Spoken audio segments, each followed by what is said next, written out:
No, this can't be happening. Not now. The silence seemed to scream. Chloe Washington, 29, watched from the window of the private plane as the clouds grew darker and more menacing.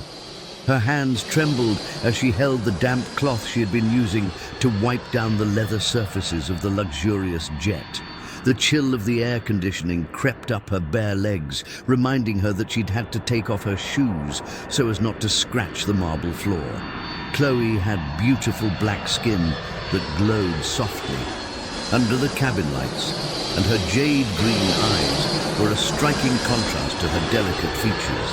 Her curly hair was pulled back into a high ponytail, and she wore the navy blue uniform that identified her as a domestic employee for the Sterling family.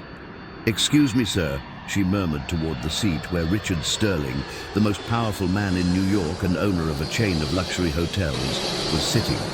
At 42, Richard was known for his cold demeanor, his ice blue eyes, and his inability to show emotion. He had never spoken more than 2 words to Chloe in the 3 years she had worked for his family. But now, with the storm battering the plane, Richard seemed as vulnerable as any other human being. His knuckles were white from gripping the arms of his seat. "What's going on?" he asked, not really looking at her. Chloe knew it wasn't her place to answer, but the terror in Richard's voice made her forget about hierarchy. "It looks like a really bad storm, Mr. Sterling, but I'm sure the pilots know what they're doing." Just then the plane shook violently. The sound of the engines changed, becoming erratic and alarming. Chloe braced herself against the wall, feeling fear take hold. She thought of her 8-year-old son, Dylan, who was at a neighbor's house waiting for her to come back with the extra money they so desperately needed. "Mom?" Dylan had asked that morning with his big, curious eyes. "Why do you have to go on a plane?" "Because hard work is how we get ahead." "Sweetie," Chloe had replied, kissing his forehead, "when I get back, we can buy your new school supplies." Now, as the plane bucked like a toy in a capricious child's hands, Chloe wondered if she would ever see her son again. Screams from the cockpit snapped her out of her thoughts. Through the half-open door, she could see that both pilots were unconscious, slumped over the controls. "My God!" Richard exclaimed, jumping out of his seat. "The pilots!" Chloe's heart hammered against her ribs, a frantic drum in her ears. Without a second thought, she rushed toward the cockpit. She had grown up with a father who was an airplane mechanic at LaGuardia Airport, and while she'd never flown a real plane, she had spent hundreds of hours playing flight simulators with Dylan. "What are you doing?" Richard shouted, following her. "Someone has to do something," Chloe replied, taking the controls with a calmness that surprised even herself. "My dad worked on planes. I know some basics." Richard stared at her in disbelief. For the first time in 3 years, he truly saw her.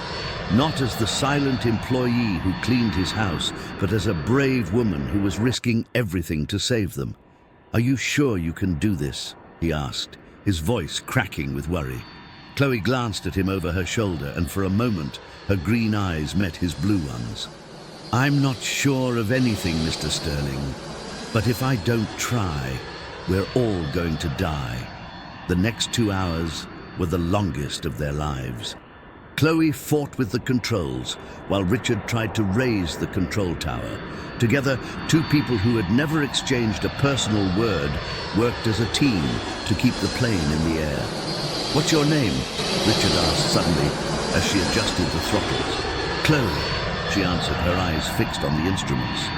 "Chloe," he repeated, as if tasting the name for the first time. "Do you have a family?" "A son," she murmured, fighting back tears. "His name is Dylan. He's 8, and he's waiting for me to come home." Richard felt a strange pang in his chest, a feeling he hadn't experienced in years. "We're going to get home, Chloe, both of us." When they finally managed to make an emergency landing at the Key West airport, Chloe collapsed into the pilot's seat. Her hands were shaking uncontrollably, and for the first time since she'd taken the controls, she allowed herself to cry. Richard approached her, and not quite knowing why, placed a hand on her shoulder. "Thank you," He murmured, "You saved our lives." Chloe looked up at him, and their eyes met again. But this time, there was something different in the way he looked at her, as if he had finally, truly seen her. Have you ever had to be brave when all seemed lost? Drop a like if this story is pulling at your heartstrings, and let us know in the comments what city you're tuning in from. 3 days after the emergency landing, Chloe woke up to the insistent ringing of her phone. From her small apartment in a modest neighborhood in Miami, she could hear an unusual commotion on the street below. "Mom!" Dylan ran into her room, his eyes shining with excitement. "You're on TV!" Chloe sat up, confused. Her curly hair was a mess, and she was still wearing the old t-shirt she'd slept in. "What are you talking about, sweetie?" "Look!" Dylan turned on the small television in her room. On the screen, her photo appeared next to a headline that read, "Housekeeper saves billionaire in Maid emergency." Chloe's jaw dropped. The reporter was saying, Chloe Washington, 29, a single mother and domestic worker, showed extraordinary courage by piloting a private jet through a storm, saving the life of tycoon Richard Sterling and her own. How? Chloe began to wonder. But she was interrupted by the doorbell. When she opened the door, she was met with a wall of reporters and cameras. Questions bombarded her from all sides. How does it feel to be a hero? Have you ever flown a plane before? What did Mr. Sterling say to you? Chloe quickly shut the door, her heart pounding a mile a minute. Dylan hugged her around the waist. "Are you okay, Mom?" "I'm fine, sweetie," Chloe lied, stroking her son's hair. "I just need to think." Her phone rang again. This time it was an unknown number. "Ms. Washington." The voice on the other end was professional and polite. "This is Alexandra Carter, Mr. Richard Sterling's assistant. He would like to speak with you." Chloe's mouth went dry. Is everything okay? Did I do something wrong?" "On the contrary, Ms. Washington. Mr. Sterling is very grateful. Could you come by his offices this afternoon? We'll send a car for you." 2 hours later, Chloe was in the elevator of Miami's tallest skyscraper, heading to the 40th floor, home of the Sterling Hospitality Group. She had chosen her best dress, a navy blue one she bought for Dylan's kindergarten graduation, and had carefully styled her hair. The offices were breathtaking. Floor-to-ceiling windows offered a panoramic view of the city. Chloe felt small and out of place amidst so much luxury. "Ms. Washington," Alexandra greeted her, an elegant woman in her mid-30s. "Mr. Sterling is waiting for you." Chloe was led into an office that was larger than her entire apartment. Richard stood by the window, dressed in an impeccable grey suit. When he turned to face her, Chloe noticed his blue eyes seemed different, warmer than before. "Chloe," he said, and again the name sounded different in his voice. "Thank you for coming." "Mr. Sterling," she replied, keeping her distance. "You wanted to see me?" Richard approached her slowly. "First, I want to apologize. In 3 years, I never took the time to truly get to know you. That's going to change." Chloe raised an eyebrow, confused. "I don't understand." "I've realized that I work with an extraordinary woman, and I've been too blind to see it," Richard continued. "I want to offer you a new position, as my personal assistant." "As your assistant?" Chloe felt the air leave her lungs. "But I don't have a college degree. I barely finished high school." "You have something more valuable than any degree," Richard told her, looking directly into her eyes. "You have courage, instinct, and a strength that I deeply admire." Chloe was overwhelmed. "What would my salary be?" When Richard mentioned the figure, $250,000 a year, Chloe nearly fainted. It was 5 times what she earned as a domestic worker. "Why?" she asked, her voice breaking. "Why are you doing this for me?" Richard was silent for a moment. "Because for the first time in many years, someone showed me there is still goodness in the world. And because..." He trailed off, as if he couldn't continue. "Because what?" Chloe pressed. "Because I want to know you. he admitted. "I want to know the woman who saved my life." Chloe felt a strange warmth spread through her chest. There was something in the way Richard looked at her that made her feel seen, valued. But there was also something that frightened her. "What if it doesn't work out?" she asked. "Then we try," Richard replied. "But not to do so would be to waste an opportunity that might not come again." Chloe thought of Dylan, of the sleepless nights she'd spent worrying about money, of the dreams she'd had to abandon just to survive. "I accept," she said finally. The smile that spread across Richard's face was like seeing the sun after a storm. "Then we start tomorrow." When Chloe returned to her apartment that night, Dylan was waiting for her with his homework finished. "How did it go, Mom?" "Very well, sweetie," she answered, hugging him tightly. "I think our lives are about to change." "For the better?" Chloe looked out the window at the city lights. "I hope so, Dylan. I hope so." A month later, Chloe had settled into the routine of her new life. Every morning, a car picked her up to take her to the Sterling Hospitality Group building. Her new desk was just outside Richard's office. And from there, she could see the constant flow of executives, partners, and important clients. Richard had been patient with her. He taught her about the business, took her to important meetings, and slowly, Chloe began to feel more confident in her new role. But something else was happening between them, something neither of them dared to name. "Good morning, Chloe," Richard said that morning, as he did every day. But this time he lingered at her desk longer than usual. "Good morning, Mr. Sterling," she replied, even though he had asked her several times to call him Richard. "I have an important meeting this afternoon," he told her, "with the Japanese investors. I'd like you to join me." Chloe's stomach tied itself in knots. "Are you sure?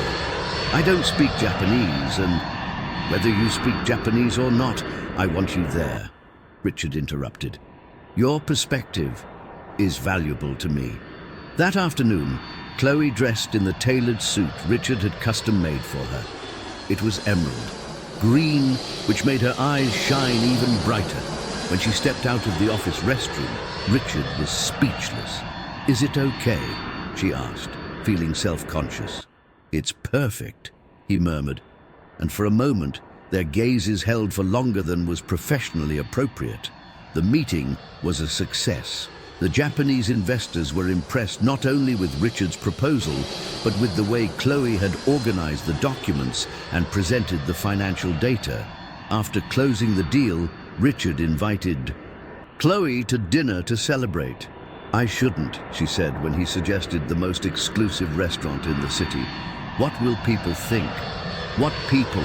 Richard asked, genuinely confused. "Your family, your friends, the media," Chloe replied. I'm just a housekeeper who got lucky." Richard stopped in his tracks. "Just a housekeeper? Chloe, you are an intelligent, brave, and beautiful woman. Don't let anyone, not even yourself, make you feel like you're less than what you are." "Easy for you to say," Chloe muttered. "But you don't know what it's like to be pointed at, judged for the color of your skin or where you come from." "You're right," Richard admitted. "I don't, but I want to understand. I want to know your world." "Why?" Chloe asked, looking him directly in the eye. Richard stepped closer, so close Chloe could feel his breath. "Because since the day of the crash, I haven't been able to stop thinking about you. Because when I see you, I feel something I haven't felt in years." "What do you feel?" Chloe asked, her voice barely a whisper. "That I'm alive," he answered. "Truly alive, for the first time." The moment was shattered by the ringing of Richard's phone. It was his mother, Catherine Sterling, the family matriarch. "Richard, I need to see you immediately," the authoritative voice said on the other end. "Mother, I'm busy," he replied, his eyes never leaving Chloe's. "It's about that woman," Catherine continued. "About your new assistant." Richard sighed. "I'm on my way." The Sterling mansion was located on the exclusive Star Island. When Richard arrived, he found his mother waiting in the main drawing room, accompanied by his sister Isabel and her husband Frederick. "Sit down," ordered Catherine, a 65-year-old woman who, along with her late husband, had built the family's hotel empire. "Mother, if this is about Chloe, it's exactly about her," Catherine cut him off. "Have you lost your mind? A housekeeper? An uneducated woman?" "She's the most intelligent woman I know," Richard defended. "And besides, she's black," Isabel added with disdain. "What will our partners think? Our clients?" Richard stood up, fury building inside him. "How dare you speak like that?" "We speak like this because we care about the family," Catherine retorted. "Because we care about the business. That woman is not from our world, Richard." "Then maybe it's time I left yours," Richard shot back, heading for the door. "If you continue with this," Catherine yelled after him, "I will remove you from the presidency of the company." Richard stopped, his hand on the doorknob. "Do what you have to do, Mother, but don't keep me from the woman I love." The words tumbled out before he could stop them. He had admitted for the first time that he was in love with Chloe. Meanwhile, Chloe had returned to her apartment, but she couldn't stop thinking about Richard's words. Dylan was doing his homework at the kitchen table when she arrived. "Mom?" Dylan asked, noticing her distraction. "Are you okay?" "Yes, sweetie," Chloe replied, sitting down next to him. "How was school?" "Fine, but..." Dylan hesitated. "The other kids asked me if it's true you work for the rich man on TV." Chloe felt a pang of worry. "What did you tell them?" "That my mom is the bravest person in the world," Dylan answered proudly. "But some of them said mean things." "What kind of things?" "That you shouldn't be with people like him," Dylan murmured. "That it's not our place." Chloe hugged her son, feeling the weight of the world settle on her shoulders. "What do you think, Dylan?" "I think if he makes you happy, it doesn't matter what anyone else says," Dylan replied. "But does he make you happy, Mom?" Chloe closed her eyes, remembering the way Richard looked at her, how he made her feel special and valued. "Yes," she whispered. "He makes me happy." "Then it's okay," Dylan said, hugging her back. But Chloe knew it wouldn't be that simple. The worlds she and Richard belonged to were completely different, and the forces opposing their relationship were powerful. Her phone rang. It was Richard. "Chloe, can we talk?" "What happened?" she asked, sensing the tension in his voice. "My family knows how I feel about you," he admitted, "and they are not happy." "How do you feel about me?" Chloe asked, though her heart already knew the answer. "That I love you," Richard said simply. "That I am completely and utterly in love with you." Chloe felt tears well up in her eyes. "Richard, I know it's complicated," he continued. "I know there are obstacles. But I also know that I can't imagine my life without you. So what are we going to do?" Chloe asked. "We're going to fight," Richard replied. "Together." Have you ever felt that love could conquer all? Give us a like if you believe Chloe and Richard can overcome their differences. Let us know in the comments what part of the country you're reading from. 2 weeks after Richard's confession, Chloe found herself in a situation she had never imagined. The media had started speculating about their relationship, and the social pressure was suffocating. "Chloe! Chloe!" The reporters waited for her outside the office building every morning. "Is it true you're in a romantic relationship? How does it feel to be dating such a rich man? What's your opinion on Mrs. Catherine Sterling's statements?" Chloe didn't know what statements they were talking about until that afternoon when Richard came into her office, his face grim. "We need to talk," he said, closing the door behind him. "What happened?" Chloe asked, noticing the tension in his shoulders. "My mother gave an interview," Richard answered, showing her the newspaper. "She says our relationship is just a whim of mine, that you're taking advantage of the situation." Chloe read the headline, "The Sterling Matriarch on her son's romance." In the interview, Catherine Sterling had declared, "Richard is going through a difficult time after the accident. This woman is taking advantage of his vulnerability. We hope he comes to his senses soon." "How could she say that?" Chloe whispered, her heart breaking. "Because she doesn't know you," Richard replied, taking Chloe's hands in his. Because she's used to people only approaching us for personal gain. But now everyone is going to think... Chloe couldn't finish the sentence.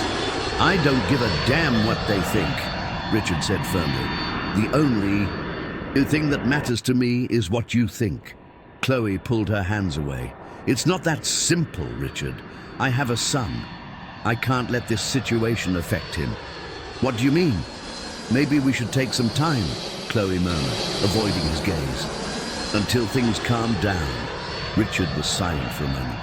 Is that what you really want? It's what I need, she replied, though every word pained her. That evening, Chloe came home to find Dylan watching TV.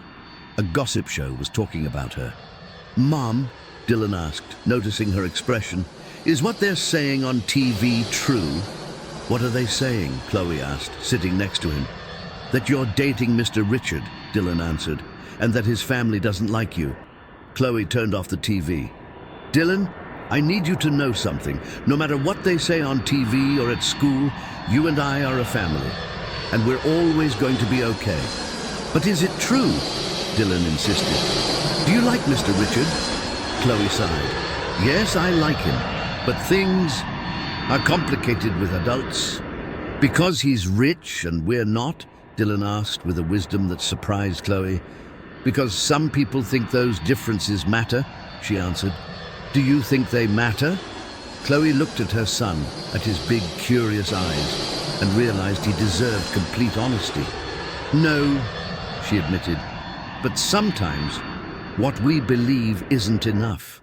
The next day, Chloe avoided Richard as much as she could, but he wouldn't give up. At lunchtime, he appeared at her desk with 2 burgers from a food truck. What are you doing? Chloe asked, looking around to make sure no one saw them. Having lunch with you, Richard answered, perching on the edge of her desk, like we used to before things got complicated. Richard, we can't. We can't what? He interrupted. Can't be friends? Can't talk? Chloe felt her defenses crumble. It's just that everything is so difficult. I know, Richard murmured, but running away won't make it any easier. So what do you suggest? Chloe asked. That we be honest, he replied, that we admit what we feel is real and that it's worth fighting for. And what if we can't win? Chloe asked. Then at least we'll have tried, Richard said. But giving up without a fight isn't the Chloe I met on that plane. Chloe looked at him, remembering the moment she had taken the controls. It had been terrifying, but she had found the strength to do it. What are you proposing? She asked. Let's go to dinner tonight, Richard answered. But not to a fancy restaurant. I want you to take me to your favorite spot. My favorite spot? Chloe laughed for the first time in days. It's a burger truck at the farmer's market. Perfect, Richard said.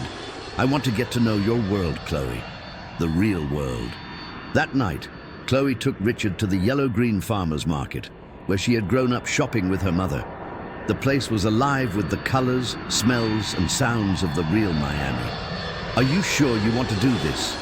Chloe asked, as they walked between the stores. I've never been more sure of anything, Richard replied. When they arrived at Mama Rose's food truck, the older woman who had known Chloe since she was a little girl did a double take. Chloe? Isn't that the rich fella from the TV? Mama Rose, Chloe said, feeling embarrassed. This is Richard. Richard, this is Mama Rose. A pleasure to meet you, Mama Rose, Richard said, extending his hand. Chloe says you make the best burgers in the city. Mama Rose laughed. Oh, this one knows how to flatter. Sit down, sit down. I'll fix you up with the best I've got. As they ate, Richard watched Chloe in her element. Here, surrounded by people who knew and loved her, she shone in a different way. What are you thinking? She asked, noticing his stare. That this is where you belong, Richard answered. This is where you're most yourself. And is that a bad thing? No, Richard said. It's beautiful, and it makes me realize I've been living in a gilded cage my whole life. What do you mean? Everyone around me wants something from me, Richard explained. Money, connections, status, but here, nobody knows me for my last name or my bank account. And how does that feel? Chloe asked. Free, he answered. For the first time in my life, I feel free. When they finished eating, Richard insisted on walking through the market. They bought flowers for Dylan, who was at the neighbor's, and some classic American sweets to share. You know... What? Richard said as they walked. I want you to meet someone. Who? Chloe asked. My grandmother, Richard answered. The only person in my family who has always loved me for who I am, not for what I represent. Are you sure? Chloe asked. Won't she mind that I... Grandma Eleanor is different, Richard interrupted. She grew up poor. She knows the value of hard work and genuine people. The next day, Richard took Chloe to a modest house in a historic part of Miami. It was very different from the mansion where the rest of the Sterling family lived. Ricky, exclaimed an 85-year-old woman as she opened the door. Eleanor Sterling was small, but she had an energy that filled the room. And who is this lovely young lady? Grandma, this is Chloe, Richard said, taking Chloe's hand, the woman I told you about. Eleanor observed Chloe with shrewd eyes, then smiled warmly. So, you're the one who saved my grandson. Mrs. Eleanor, Chloe murmured, feeling nervous. None of it that Mrs. Business, Eleanor corrected her. I'm Grandma Eleanor to you too. Come in, come in. The house was filled with family photographs and memories. Eleanor served them coffee and homemade cookies. Chloe, Eleanor said, sitting across from her. Tell me about yourself. Where do you come from? Chloe spoke about her childhood, her son, her dreams. Eleanor listened intently, nodding from time to time. And how do you feel about my grandson? Eleanor asked directly. Chloe blushed. He's... Grandma, Richard protested. Let her speak, Eleanor commanded. I want to hear it from her. Chloe took a deep breath. I love him, she admitted. I love him, but I'm scared. Scared of what? Of not being enough for him, Chloe whispered. That his family is right. Eleanor got up and walked over to Chloe. She took Chloe's hands in her own, which were wrinkled but strong. Child, Eleanor said firmly, I was poor too. When I met Richard's grandfather, his family despised me. They said I was a gold digger. What did you do? Chloe asked. I proved them wrong with my actions, Eleanor answered. Not with words, but with deeds. And when we became successful, when we built the empire they now enjoy, I never once apologized for being born poor. But it's different now, Chloe protested. The media, society will always judge, Eleanor interrupted. But the important question is, are you going to let fear steal your happiness? Chloe looked at Richard, who had been silent, listening intently. What do you think, Grandma? He asked her. I think this woman has more courage in her little finger than my entire family combined, Eleanor answered without hesitation. And I think if you let her go, you'll be the biggest fool this family has ever produced, Richard laughed. And for the first time in weeks, Chloe smiled too.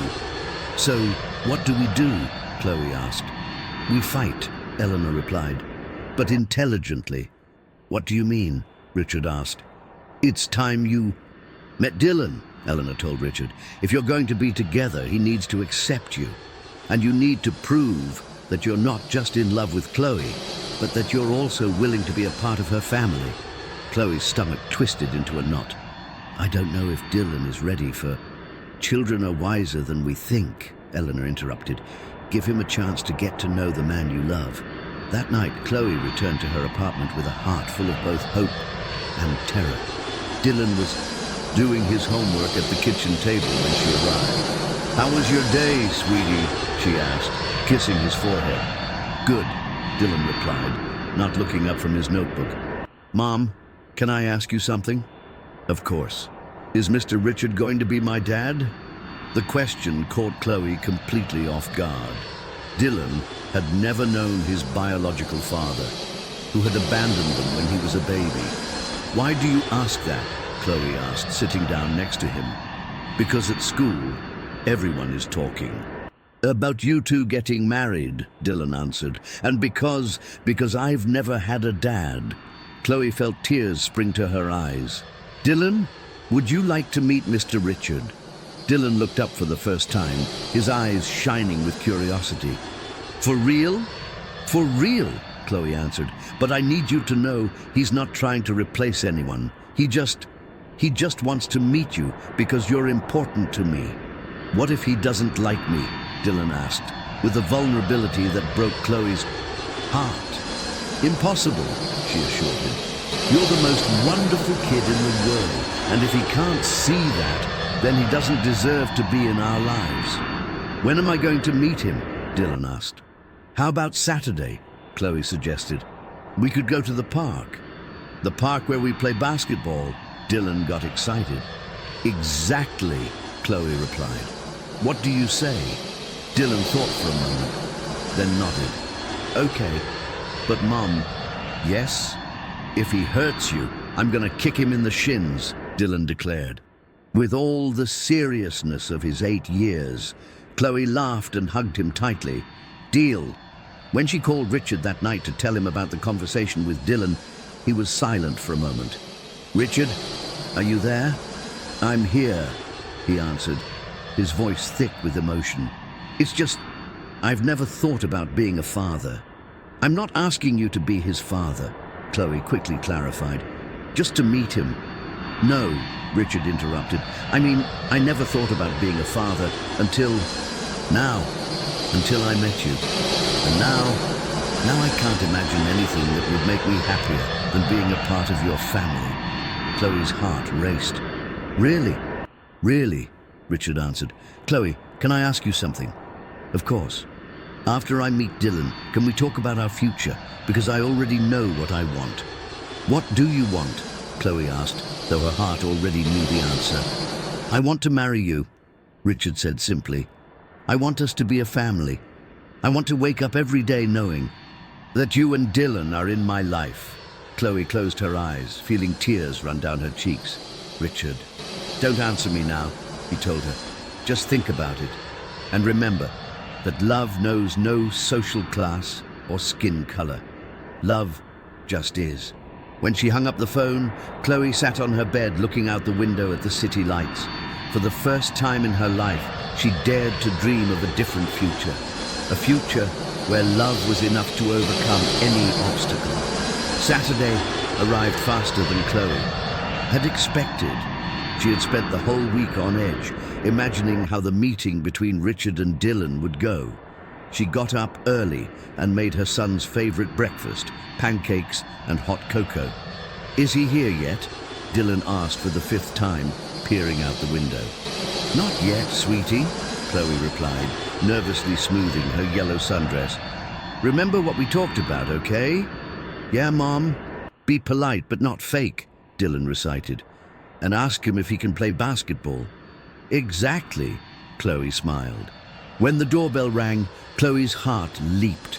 She opened the door to find Richard standing there, dressed casually in jeans and a white shirt. In his hands, he held a new basketball and a small bag. "Hi," he said to Chloe, giving her a soft kiss on the cheek. "Hi," she replied, suddenly feeling shy. Dylan appeared from behind Chloe, watching Richard with curiosity. "You must be Dylan," Richard said, crouching down to the boy's level. "Your mum has told me a lot of great things about you."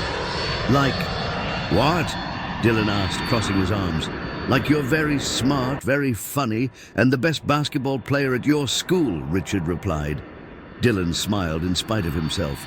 "I'm not the best, but I'm good." "Do you like this ball?" Richard asked, showing him the professional-grade basketball. "It's signed by LeBron James." Dylan's eyes went wide. "For real? Is it real?" "Very real," Richard answered.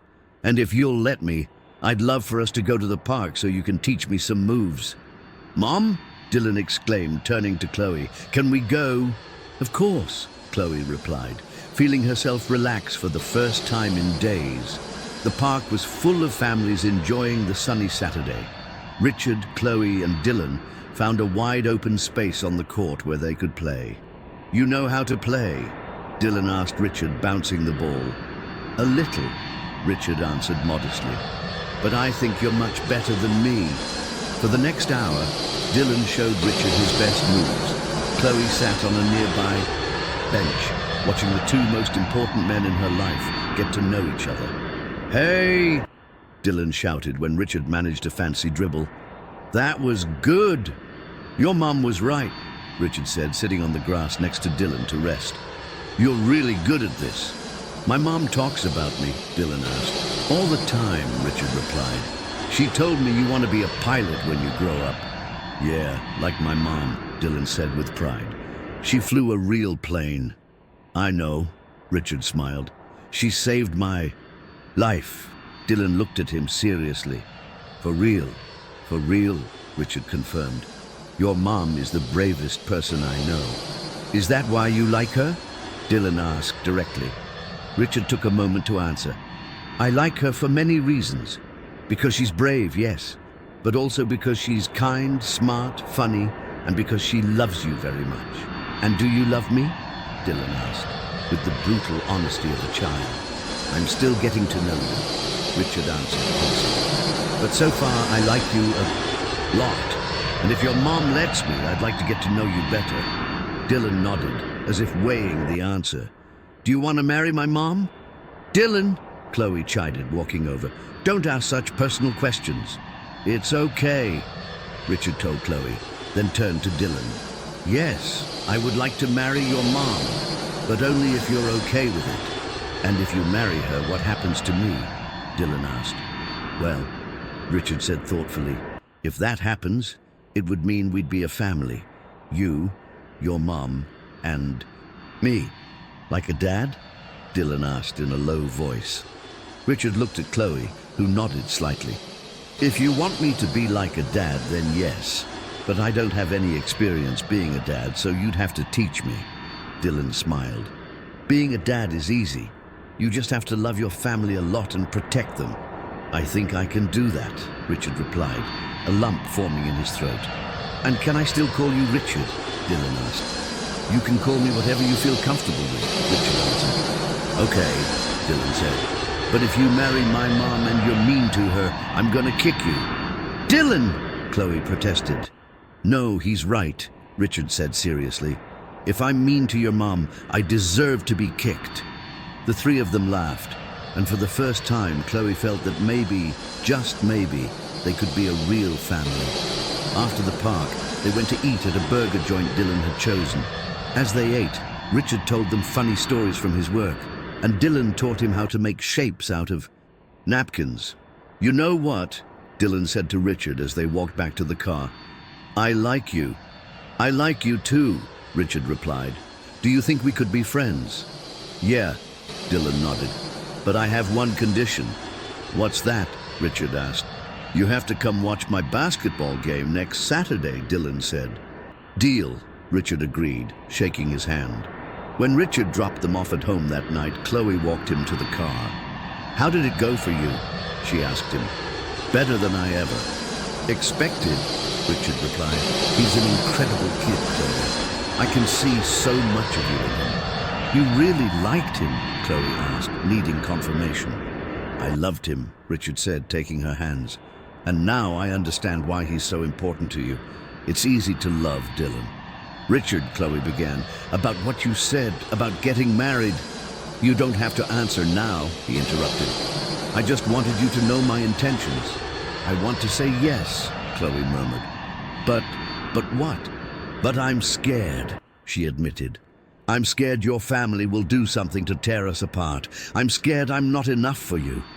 Richard stepped closer and gently cupped her face. "Chloe, listen to me. You are more than enough. You are everything I've been searching for without even knowing it. And your family?" "My family will have to accept it," Richard said firmly, "or they'll lose their son." "I don't want to be the cause of problems in your family," Chloe protested. "The problems were already there," Richard assured her. "You just opened my eyes to see them." They kissed under the moonlight, a soft kiss full of promises. When they pulled apart, Chloe felt as if she were in a dream. "I love you," he whispered. "I love you too," she replied, finally allowing herself to say the words out loud. But their romantic moment was interrupted by Richard's phone. It was his sister, Isabel.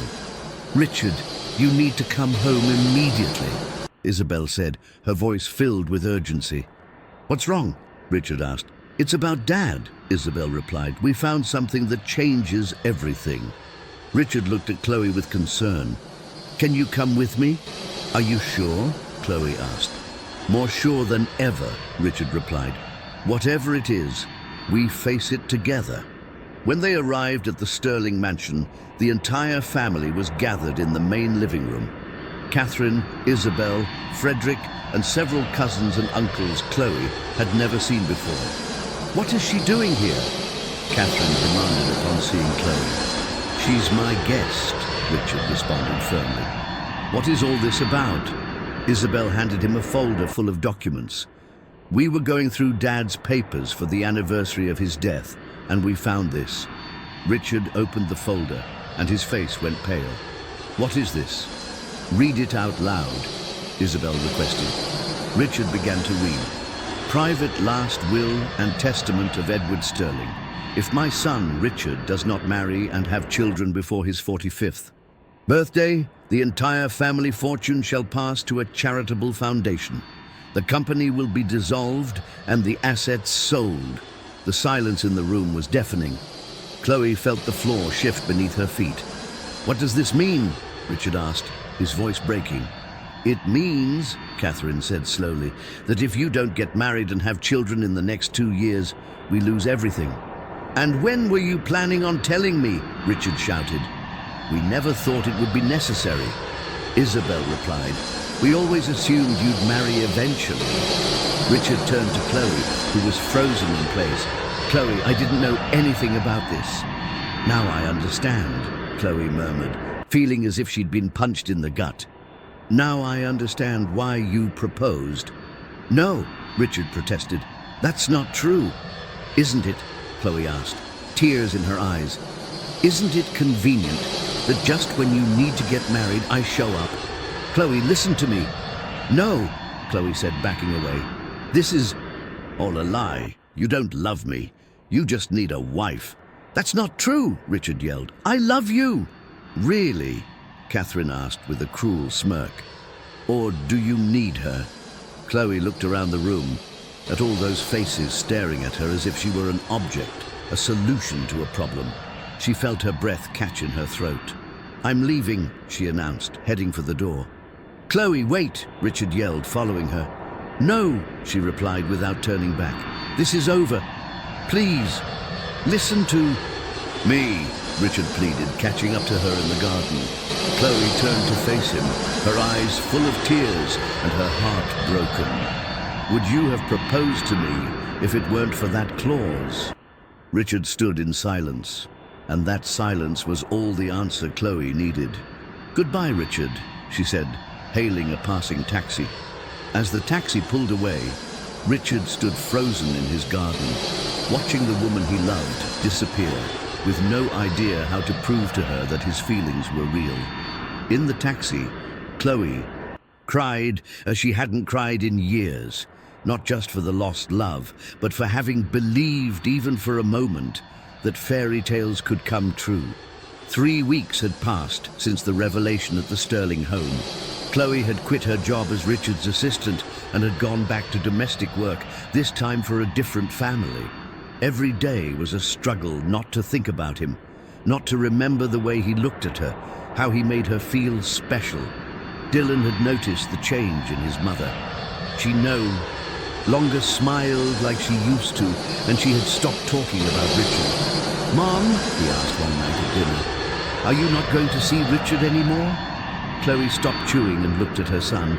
"No, sweetie, things didn't work out between us." "Because he was rich and we're not?" Dylan asked. "Not exactly," Chloe sighed. "Sometimes adults have complicated problems." "But you love him?" Dylan insisted. Tears welled in Chloe's eyes. "Yes, I love him, but sometimes love isn't enough." "That's dumb," Dylan declared. "In the movies, love is always enough. Real life is different from the movies," Chloe explained. Meanwhile, Richard was going through his own personal hell. He hadn't slept well in weeks. His office felt empty without Chloe there, and he had fired 3 assistants because none of them were like her. "You have to get over her," Isabel told him during one of her visits. "Find another woman who can meet the requirements of the will." "I don't want another woman," Richard replied each time. "I want her." "Then convince her you love her," Isabel suggested, exasperated. "How?" Richard asked. "How do I prove my feelings are real when I can't even be sure myself?" "What do you mean?" Isabel asked. Richard was silent for a moment. What if a part of me, subconsciously, chose her because it was convenient? What if she's right? "Ricky," a voice said from the doorway. It was Grandma Eleanor, who had been listening to the conversation. "Grandma," Richard sighed. "I didn't know you were here." "I came because your mother told me what happened," Eleanor said, entering the office. "Isabel, leave us alone." When Isabel left, Eleanor sat down across from Richard. "Grandson," Eleanor said firmly, "do you love that woman?" "Yes," Richard answered without hesitation. "Did you love her before you knew about the will?" "Yes," he replied again. "Then what's the problem?" Eleanor asked. "She doesn't believe me," Richard murmured. "And I have doubts." "Myself!" Eleanor stood up and gave him a gentle slap on the cheek. "Stop being an idiot." "Grandma, love doesn't come with guarantees," Eleanor told him. "You never know if your motives are completely pure, but you know what you feel in your heart."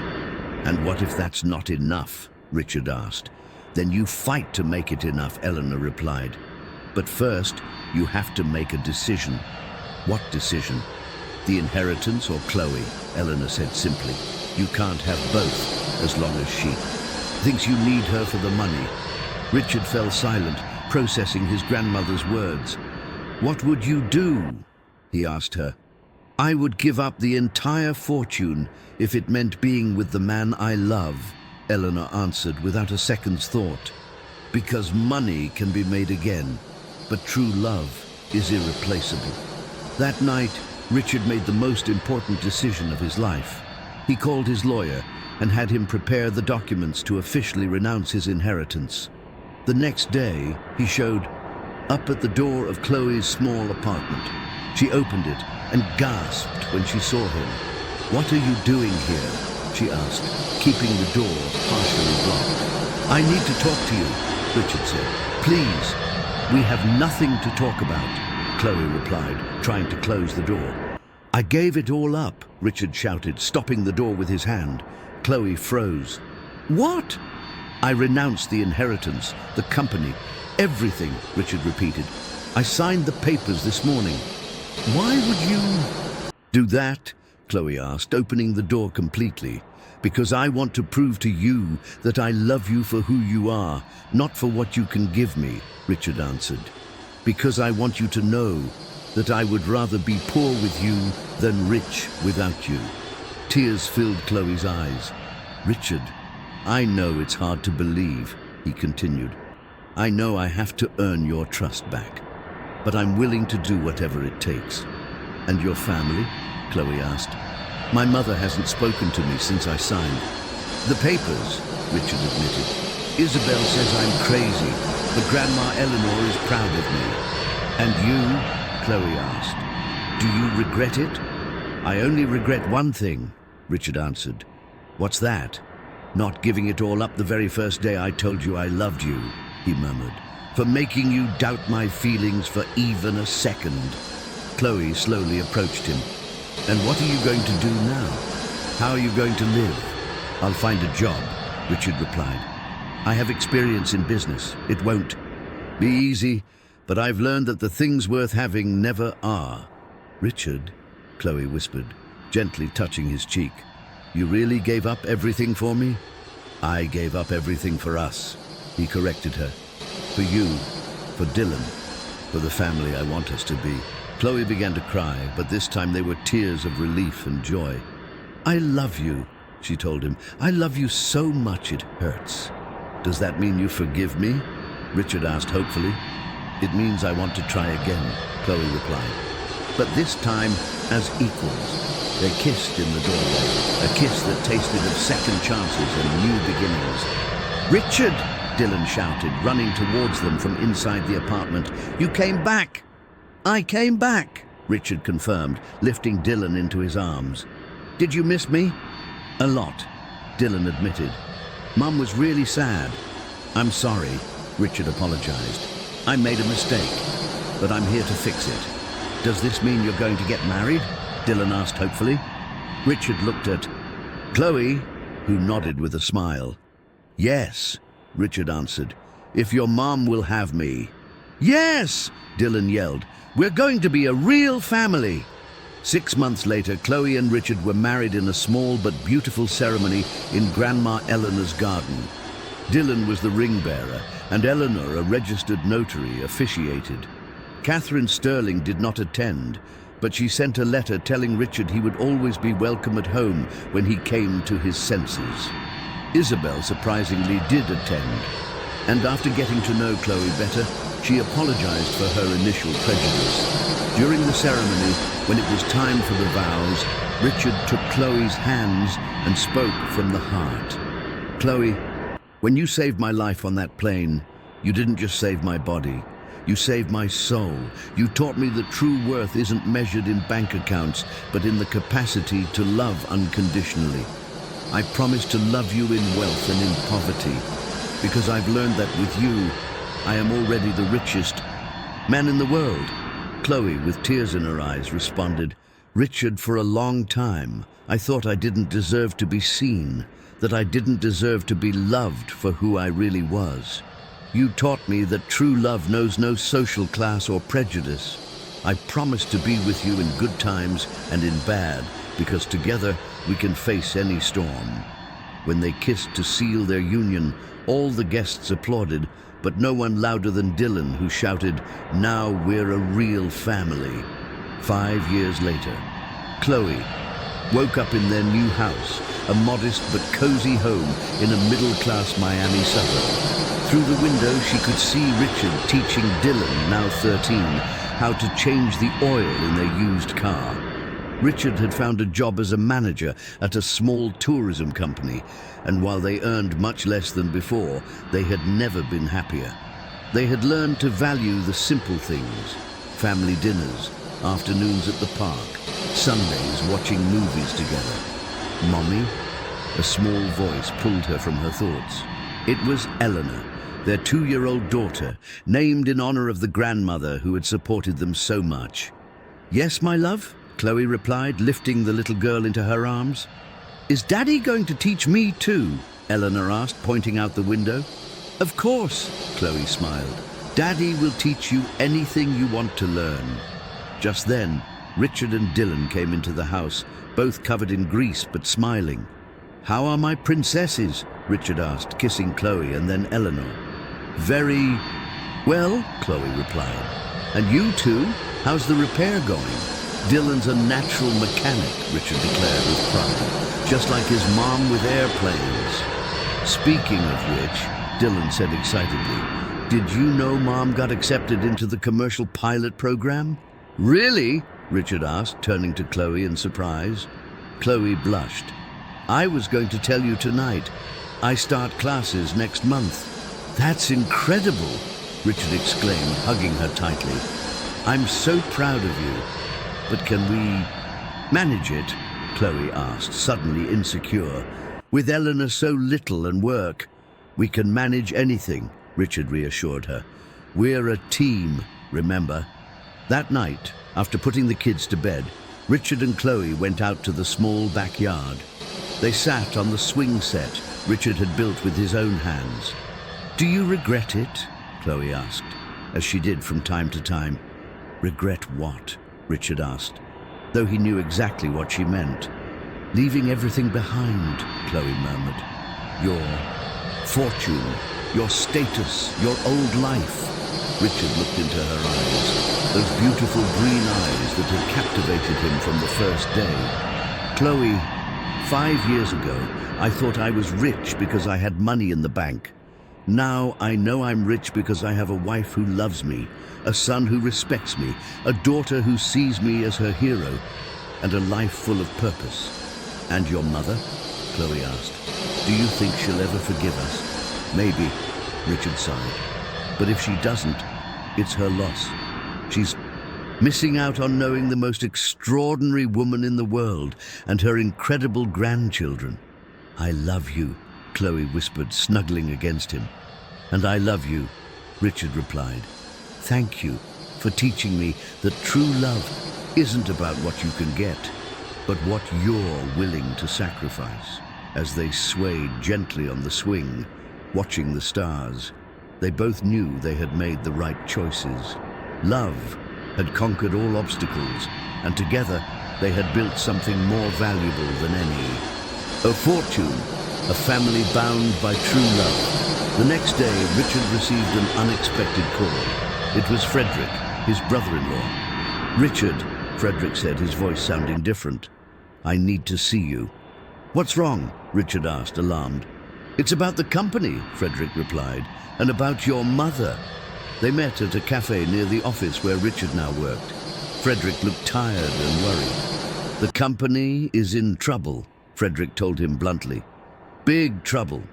Without your experience and vision, we've made some terrible decisions. We're on the verge of bankruptcy. Richard was silent, processing the information. And my mother? He finally asked. She's sick, Frederick admitted. The stress, the financial problems, the regret over losing you. The doctors say she needs to reduce her stress or what? Richard pressed.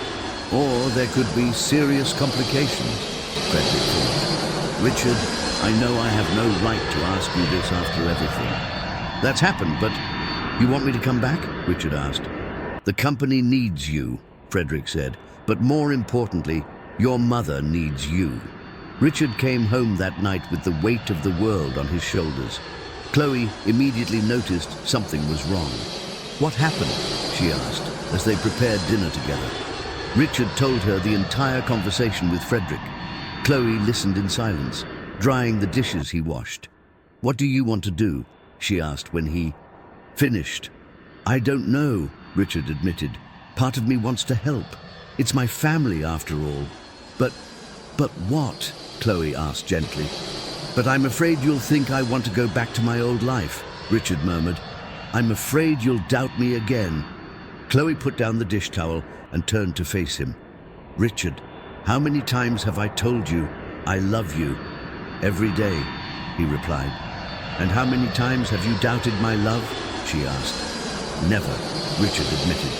Then trust that I don't. Then doubt yours either, Chloe told him, taking his hands. If you want to help your family, do it. But do it because it's the right thing to do, not because you feel obligated. And if that means going back to being rich? Richard asked. What if that changes things between us? Money didn't separate us, Chloe reminded him. Prejudice and lies did. As long as we're honest with each other, we can overcome anything. You'd really be okay with that? Richard asked. I'd be okay with anything as long as we stay us, Chloe replied. Besides, if you're going to be rich again, there's one condition. What's that? Richard asked, smiling for the first time all day. That you use part of that money to help other people like me, Chloe said. People who need opportunities, not charity. That's perfect, Richard nodded. We could create a foundation. We could, Chloe agreed. But first, go see your mother. The next day, Richard went to the family mansion for the first time in 5 years. Catherine Sterling looked frail and tired, a shadow of the strong woman she had once been. Mother, Richard greeted her, sitting by her bed. Richard, Catherine whispered, tears in her eyes. Can you forgive me? I already forgave you a long time ago, Richard replied. The question is whether you can forgive yourself. I've been a fool, Catherine admitted. A proud fool who lost her son over stupid prejudices. You didn't lose me, Richard corrected her. I've always been here. I was just waiting for you to be ready to meet the real family I have now. Your wife? Catherine asked timidly. Chloe, Richard said with a smile. Her name is Chloe, and she has 2 wonderful children I'd love for you to meet. 2? Catherine asked, confused. Dylan, whom I'll be officially adopting once we finish all the legal paperwork, and Eleanor, our 2-year-old daughter," Richard explained with pride. Catherine was silent for a moment.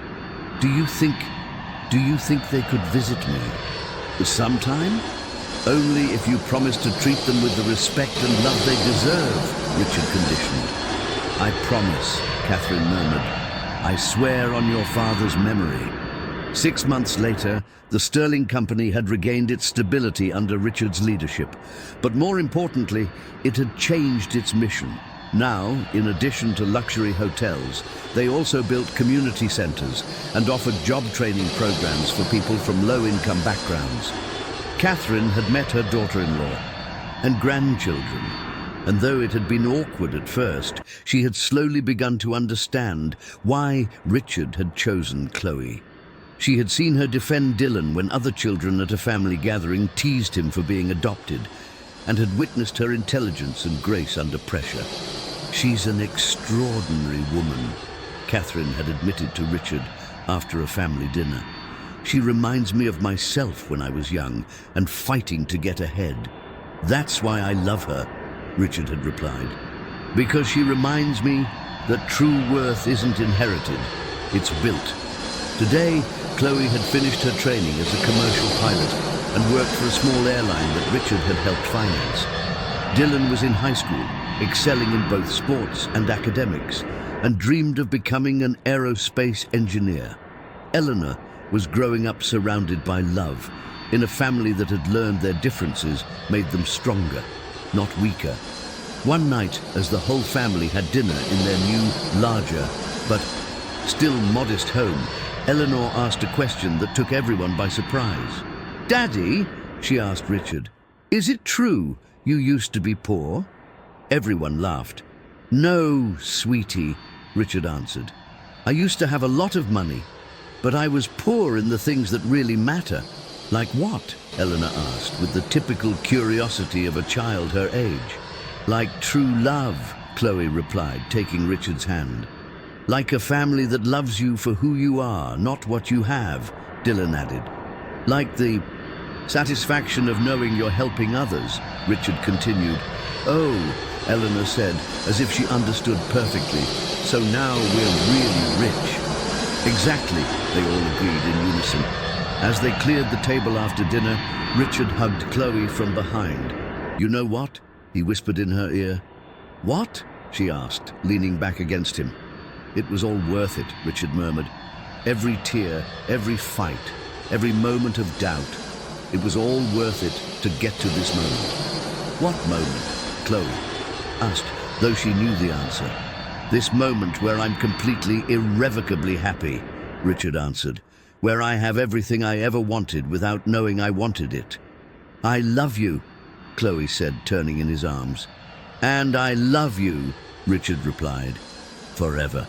They kissed as Dylan and Eleanor played in the living room, oblivious to their parents' romantic drama, but aware of the love that filled every corner of their home. What did you think of this love story that challenged all expectations? Do you believe true love can conquer any obstacle? Please give us a like if this story touched your heart, and tell us in the comments what city you're reading from. We'd also love to hear your ideas for new stories you'd like us to write. Don't forget to subscribe to the channel for more soul-stirring stories. 7 years later, Miami International Airport was buzzing with the typical activity of a Saturday morning. Amidst the crowd of passengers, a woman in a crisp navy blue uniform walked confidently towards the departure gate. Her green eyes shone with the self-assurance of someone who had found her place in the world, and her smile radiated the satisfaction of one who has fulfilled her deepest dreams. Captain Chloe Sterling paused in front of the large window overlooking the tarmac, observing the Boeing 737 she would be flying to New York that morning. 7 years ago, she never would have imagined standing here with 4 gold stripes on her epaulets as one of the most respected commercial pilots in the country. "Captain Sterling," her co-pilot greeted her, a young man of about 28 who looked at her with clear admiration. "All set for flight 847. "Perfect, Rodriguez," Chloe replied, reviewing the flight documents. Weather conditions? Clear in Miami, a few scattered clouds over New York, but nothing to worry about, the co-pilot reported. It's going to be a smooth flight. Chloe smiled. In all her years of commercial flying, she had learned there was no such thing as a completely smooth flight. There was always something that required attention, but that uncertainty no longer scared her. It thrilled her. Her phone vibrated with a message from Richard. Have a safe flight, my love. The kids and I will be waiting for you for dinner. Eleanor wants to show you her new drawing, and Dylan has some important news for you. Chloe quickly typed back, can't wait. Love you all. Then she put her phone away and headed towards the aircraft. As she conducted the pre-flight inspection, Chloe reflected on how much had changed in the last 7 years. After completing her commercial pilot training, she had worked tirelessly to move up the ranks. It hadn't been easy. She had faced condescending remarks from some colleagues who questioned her abilities because of her gender and race. But each challenge only strengthened her resolve. Good afternoon, passengers. This is Captain Sterling speaking from the flight deck, Chloe announced an hour later as the plane ascended smoothly into the clouds. It is a pleasure to have you aboard Flight 847 with service to New York. Our estimated flight time is 2 hours and 50 minutes, and we will be flying at a cruising altitude of 35,000 feet. Among the passengers, a girl of about 10 looked out the window with eyes full of wonder. Mom, she whispered to the woman sitting next to her, is it true the pilot is a woman? Yes, sweetie, the mother replied. Women can be pilots, doctors, engineers, whatever they want to be. I want to be a pilot like her when I grow up, the girl declared with determination. Unknowingly, this conversation was being repeated in several seats on the plane. Chloe had become, without intending to, a role model for many girls and young women who saw in her the possibility of achieving their own dreams. Meanwhile, back in the city, Richard was in a board meeting for the Sterling Washington Foundation, the charitable organization they had founded 5 years prior. The conference room was modern yet welcoming, decorated with photographs of the various projects they had undertaken. The numbers for the scholarship program are impressive. The executive director, Maria Fernandez, a 45-year-old woman who had known poverty firsthand before becoming a social worker, was saying, in the last 3 years, we've awarded 500 college scholarships to young people from low-income backgrounds, and 87% have maintained a GPA above 3.5. Excellent, Richard replied, though his mind was partially on Chloe's flight. He always worried a little when she flew, not because he doubted her skills, but because he loved her too much not to. But I have a proposal that could be even more ambitious, Maria continued. What if we create a specific program for women who want to pursue careers traditionally dominated by men? Engineering, aviation, medicine. I love the idea, Richard nodded. Chloe always says she had to work twice as hard to prove she deserved to be in the cockpit of a plane. We could call it the Captain Chloe program, another board member suggested. Richard smiled. She's going to hate having her name on it, but she'll love the idea. At that moment, his phone vibrated. It was a message from Dylan, now 20 and a student of aerospace engineering at MIT. Dad, are you at the foundation? I need to talk to you about something important. Richard frowned. Dylan sounded serious, which was unusual for him. Excuse me, he said to the others. I need to take an important call. He left the room and dialed Dylan's number. What's up, son? Richard asked, using the title Dylan had voluntarily started calling him when he turned 18.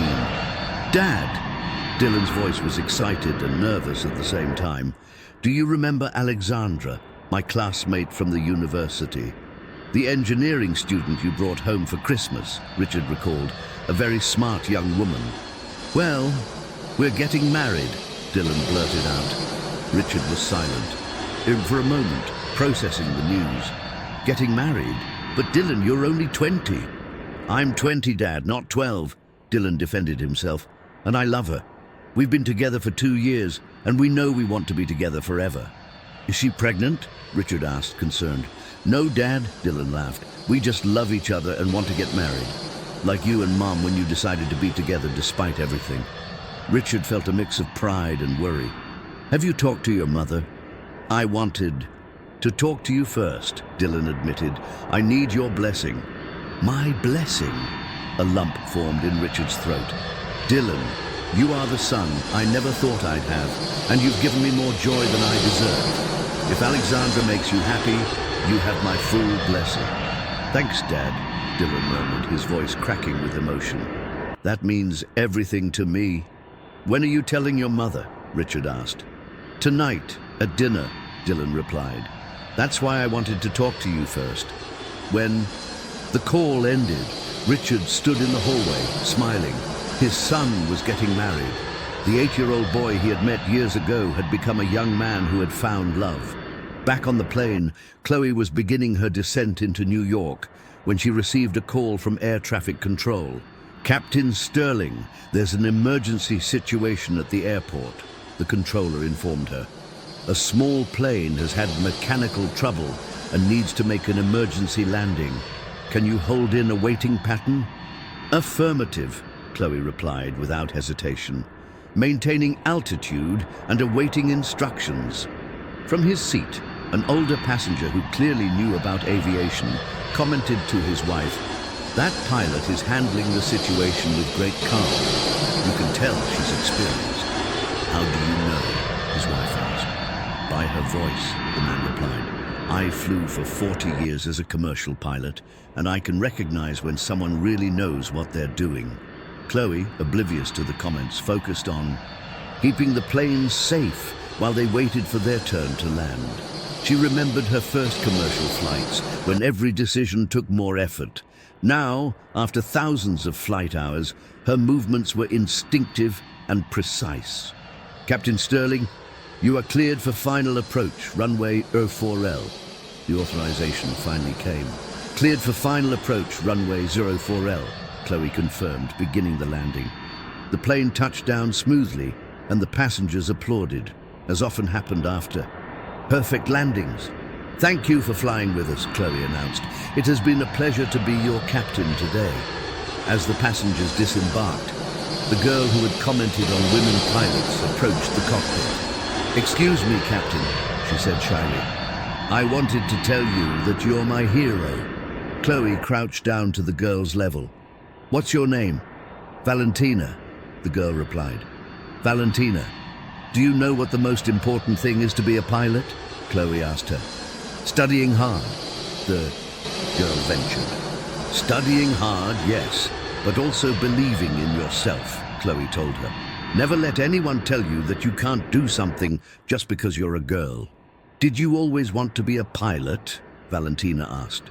"No," Chloe admitted. "When I was a little girl, I thought dreams were only for other people. But I learned that dreams are for anyone who dares to chase them."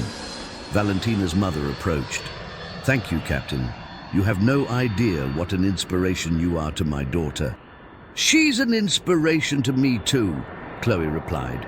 "Children remind us why it's worth fighting for our dreams." 2 hours later, Chloe arrived at her home, a beautiful 2-story house in a family-friendly Miami neighborhood. It wasn't a mansion, but it had everything they needed.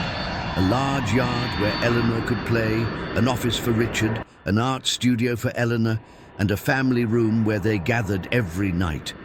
"Mom's home!" shouted Eleanor, now 9, running to the door. Eleanor had grown into a lively and artistic child, with her mother's intelligence and her father's determination. Her drawings and paintings decorated several walls of the house. "My princess!" Chloe exclaimed, lifting Eleanor into her arms. "How was your day?" "Awesome! I won the school's art contest," Eleanor announced proudly. "My drawing of our family is going to be in the exhibit at the Miami Art Museum." "That's wonderful!" Chloe kissed her daughter's cheek. "Where are Dad and Dylan?" "In the living room," Eleanor replied. Dylan got here an hour ago and looked really excited about something. Chloe found Richard and Dylan sitting on the couch, talking in low voices. When they saw her enter, they both smiled mysteriously. "What's going on here?" Chloe asked, looking at them suspiciously. "You two look like you're plotting something." "Sit down, love," Richard said, patting the space next to him on the couch. "Should I be worried?" Chloe asked, though she sat down as requested. "Quite the opposite," Dylan smiled. "Mom, I have something to tell you." "I'm listening," Chloe said, though she already had a hunch what was coming. "I'm getting married," Dylan announced, straight to the point. Chloe was quiet for a moment, then stood up and hugged Dylan tightly. "To Alexandra?" "Yes," Dylan confirmed. "I know I'm young, but I love her, Mom, and I want to spend the rest of my life with her." "Are you happy?" Chloe asked, cupping Dylan's face in her hands. "Happier than I ever thought." "Possible," Dylan replied. "Then I'm happy too," Chloe declared. "When?" "We want a simple wedding next summer," Dylan explained. "Something small, just family and close friends." "Like ours," Richard smiled, taking Chloe's hand. "Exactly like yours," Dylan agreed. "You guys taught me that true love doesn't need extravagance, just honesty and commitment." Eleanor, who had been listening from the doorway, ran in. "Dylan's getting married. Does that mean I'm going to be an aunt?" "Eventually." "Squirt," Dylan laughed. "But we have to get married first." "How exciting!" Eleanor exclaimed. "Can I be the maid of honor?" "Of course," Dylan replied. "I couldn't imagine a wedding without my little sister there." That night at dinner, the family celebrated Dylan's news. Catherine Sterling, who now had dinner with them once a week, was also present. "I'm so proud of you, Dylan," Catherine told her adopted grandson. "You've grown into an extraordinary man." "Thanks, Grandma Catherine," Dylan replied. Over the last few years, the relationship between Catherine and the family had improved dramatically. While she never formally apologized for her initial prejudices, she had shown through her actions that she had changed. "And when do we officially meet the future bride?" Catherine asked. "Next weekend," Dylan answered. "She's coming for dinner." "Perfect," Chloe smiled. "I'm already looking forward to getting to know the woman who stole my son's heart." After dinner, while Eleanor did her homework and Dylan called Alexandra to tell her about the family meeting, Chloe and Richard went out to the garden. "Can you believe it?" Chloe asked, leaning against Richard's chest as they swayed on the swing. "Our son is getting married." "Our son," Richard repeated, savoring the words. "You know, I never get tired of hearing you say that." "It's because it's true," Chloe murmured. "Dylan is as much yours as he is mine. You adopted him with your heart long before the papers made it official. And Eleanor is as much yours as she is ours," Richard added. "The way he protects her, makes her laugh, teaches her things. He's the perfect big brother." "What do you think Alexandra will be like?" Chloe asked. "If Dylan chose her, she must be special," Richard replied. "He learned from us what true love means." "Do you think we're good parents?" Chloe asked, a question she pondered from time to time. "I think we're parents who try their best," Richard answered. "And that's the most important thing." The next day, Chloe had a day off and decided to visit the Sterling Washington Foundation offices. The building was modest but efficient, located in downtown Miami, easily accessible to the people who came seeking help. "Good morning, Captain," Maria Fernandez greeted her. "What brings you here?" "I wanted to review the scholarship program reports," Chloe replied. "And Richard told me about a new proposal." "Ah, yes, the Captain Chloe program." Maria smiled. "I knew you. We're going to come and scold us for using your name." "I'm not here to scold anyone," Chloe laughed. "I'm here to offer my help." "Really? Really?" Chloe confirmed. "I want to be involved in selecting the candidates. I want to talk to them personally, hear their stories, their dreams." "That would be incredible," Maria exclaimed. "Your experience and perspective would be invaluable." They spent the next hour reviewing profiles of young women who had applied for scholarships in non-traditional careers. Chloe read story after story of girls facing obstacles similar to those she had faced years ago. "This one," Chloe said, pointing to the file of an 18-year-old from a rural community in Florida who wanted to study aerospace engineering. "I want to meet this girl. Her name is Hope," Maria read. "She lost her parents in a car accident when she was 15. She's been living with her grandmother, working in the fields to get by. But she never stopped studying. She has a 3.9 GPA. Bring her." "Here," Chloe decided. "I want to talk to her." A week later, Hope was sitting in the foundation's office, nervous but determined. She was a slim young woman with hands calloused from work, but her bright eyes were full of dreams. "Hope," Chloe said, sitting across from her, "tell me why you want to study aerospace engineering." "Ever since I was a little girl, I've been fascinated by planes," Hope replied in a soft but firm voice. "We live near a small airport, and whenever I saw a plane take off, I wondered how it was possible for something so heavy to fly." "And what do you want to do with that degree?" Chloe asked. "I want to design safer planes," Hope answered. "Planes that can land on small runways to bring medicine and supplies to rural communities like mine." Chloe felt a lump in her throat. The passion in Hope's voice reminded her of herself years ago. "Do you know who I am?" Chloe asked her. "Yes," Hope nodded. "You're Captain Sterling. I read about you online. You also started from the bottom. And look where I am now." Chloe smiled. "Hope, you're not just getting the scholarship, you're also getting a mentor." "A mentor?" Hope asked, confused. "Me," Chloe declared. "I'm going to follow your progress, help you when you have doubts, and when you graduate, I'm going to help you find a job." Hope began to cry. "Why? Why would you do that for me?" "Because someone believed in me when I didn't believe in myself," Chloe answered. "And because I see in you the same determination that brought me here."